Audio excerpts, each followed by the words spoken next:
Zee 24 तास एक पाऊल पुढे.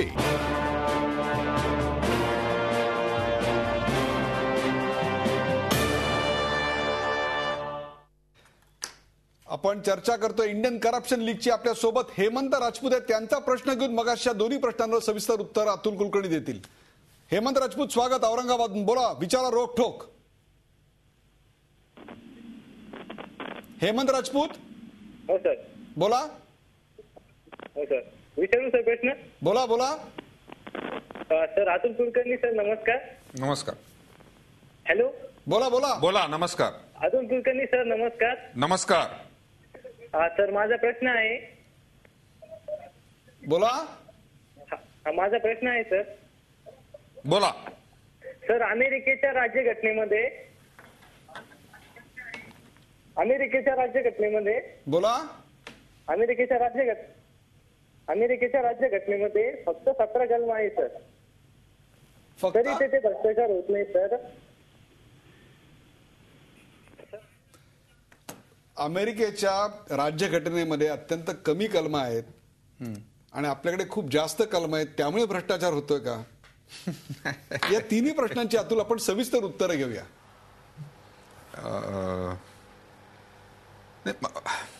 काय आहे, जितकं आपण समस्येचं सुलभीकरण करू बघतोय ना, तितकंच त्याच्या कारणाचं पण सुलभीकरण करू बघतोय आणि म्हणून आपण त्याचं सोल्युशनचं पण सुलभीकरण करतो असं मला वाटतं. की सगळं आपल्याला सोपं सोपं आहे किंवा त्याचं एक काहीतरी कोणावर तरी बोट ठेवलं, सिम्बॉल लागतो आम्हाला.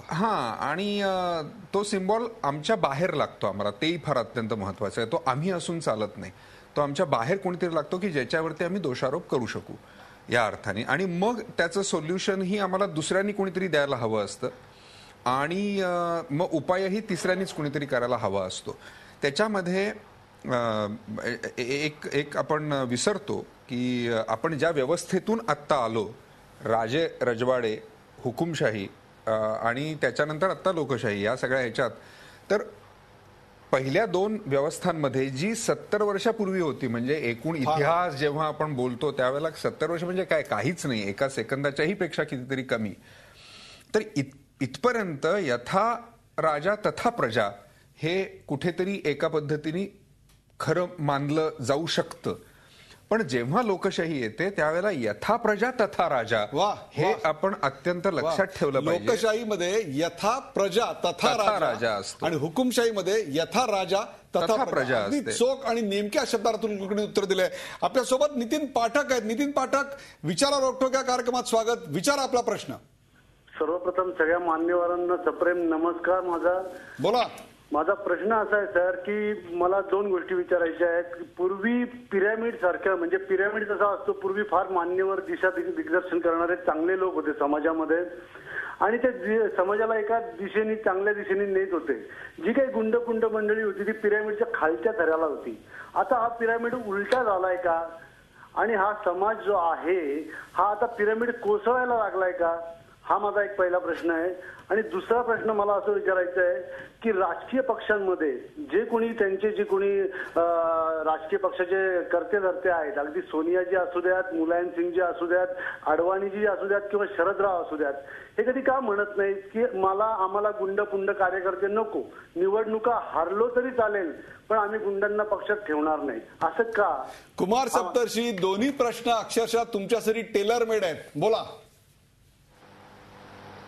हा थोडा भाबडा प्रश्न आहे. सत्तेच्या खेळात जे आहेत ते कशासाठी गुंडांना घेणार नाही? जर गुंडांच्याच आधारे निवडून येता येतं, काळ्या पैशाच्याच आधारे निवडून येता येतं, तर ते म्हणजे शेतकऱ्यांची आत्महत्या तशी यांना प्रश्नकर्त्यांना लाट हवी आहे का राज्यकर्त्यांच्या आत्महत्या? कारण ती राजकीय आत्महत्या, ते तसं करणार नाही. उलट जे भ्रष्टाचारी असतात त्यांना मी जवळून पाहिलं असं लक्षात येतं की त्यांची भूक अमर्याद असते. जसं समुद्राचा थांग लागत नाही, म्हणजे खोली कळत नाही आणि किनारा कळत नाही, तसं भ्रष्टाचारी माणसाचा अथांग असतं.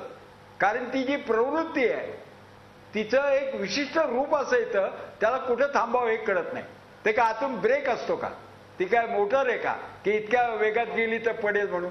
तो जसं मिळतंय तसं करत राहतो. कधीतरी आपटतो, कधीतरी पचतं, कधीतरी आपल्या पोराबाळांना देतो. आणि पण त्याचे ते गडबडी होतात, पोरं भांडतात, एकमेकांचे खून करतात, हेही पाहतो ना आपण.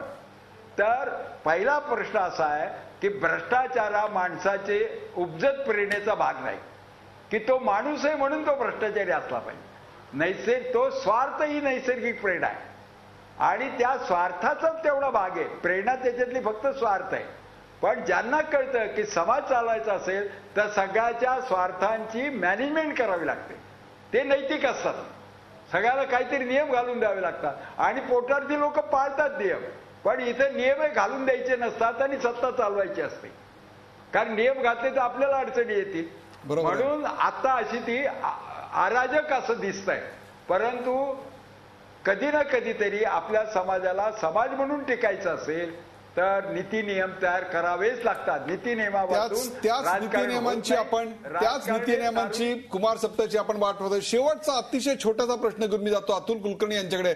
अतुल कुलकर्णी, भ्रष्टाचाराचं सिंबॉल म्हणजे राजकारणी आणि भ्रष्टाचाराच्या विरोधात लढणारा माणसाचं सिंबॉल म्हणजे सामान्य माणूस, हे चित्र हे सुदृढ समाज व्यवस्थेचं लक्षण आहे का? याचं कारण इथंच कुठेतरी इंडियन करप्शन लीगचा उगमही आहे आणि अंतही आहे. दुर्दैवानी मला वाटतं की असं आहे की आम्ही सिंबल करून टाकले, जे मी पहिल्यापासून म्हणतो आहे. पण मला असं वाटतं की मी एक सामान्य माणूस आहे हे फार एक खांदेडून झटकून टाकणारा शब्द झालाय आणि त्यामुळे मी घाबरतो आजकाल. सामान्य माणूस म्हणजे नेमका कोण ह्याची व्याख्याच मला कळत नाहीये आजकाल. म्हणजे आमच्या सरकारी व्यवस्थेत काम करणारा क्लार्क जर असेल तर तो सामान्य माणूस नाही म्हणायचा का?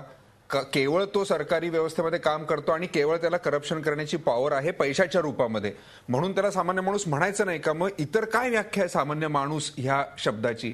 हे थोडंसं गडबडीच होतं. म्हणजे व्यापारी सामान्य माणूस नाही का? तो भ्रष्टाचार करत नाही का? ट्रॅफिकमध्ये गाडी चालवणारा माणूस सामान्य माणूस नाही का? तो भ्रष्टाचार करत नाही का? तो सिग्नल तोडत नाही का? कुठल्या जोरावरती सिग्नल तोडतो आम्ही? आमच्याकडे 50 रुपये खिशात आहेत ह्याच जोरावरती तोडतो ना आम्ही. आम्ही व्यवस्था मॅनेज करू शकतो. एकूणच करप्शन हे सर्व पातळ्यांवर आहे. राजकारणी हे फक्त त्याचं दिसणारं हिमनगाचं टोक आहे अशा प्रकारचं एक. आणि ज्यांना आम्ही निवडून दिलेला आम्ही निवडून दिलेलं राजकारण्यांना आम्ही निवडून दिले असाही एक प्रकारचा निष्कर्ष आणि आता ऑब्झर्वेशन अतुल कुलकर्णी नोंदवलंय. या कार्यक्रमाचा शेवट करताना आपण रोखठोक जो प्रश्न विचारत होतो, रोखठोक प्रश्न, त्याच्यावरचा जनमताचा कौल पाहूया. घोटाळेबाज नेते पुन्हा निवडून येत असल्यामुळे भ्रष्टाचार वाढतोय का? होय, अजूनही आम्हाला फक्त टोकनिझम म्हणजेच नेते आणि भ्रष्टाचार हेच कुठेतरी एक इक्वेशन दिसतंय. कारण 98% लोक म्हणतायत होय आणि नाही असं 2%, 2.38% लोकांना वाटतंय. प्रेक्षको, इंडियन करप्शन लीग याची सुरुवात फक्त राजकारण्यांपासून होत नाही तर ती राजकारण्यांना निवडून देणाऱ्या सर्वसामान्य माणसांपासून होत असते. अतुल कुलकर्णी यांनी अतिशय योग्य सांगितलं की लोकशाहीमध्ये यथा प्रजा तथा राजा ही व्यवस्था आहे. तर राजकारण यामध्ये एक बदल घडून सकारात्मक अशा प्रकारचं राजकारण आपल्याकडे येऊ शकतं, लोकशाही प्रगल्भ होऊ शकते, अशा प्रकारचा आशावाद डॉक्टर कुमार सप्तर्षी यांनी नोंदवला.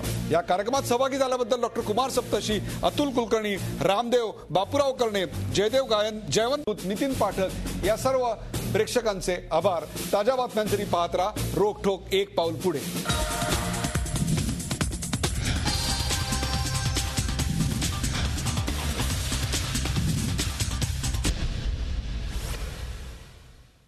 झी 24 तास एक पाऊल पुढे.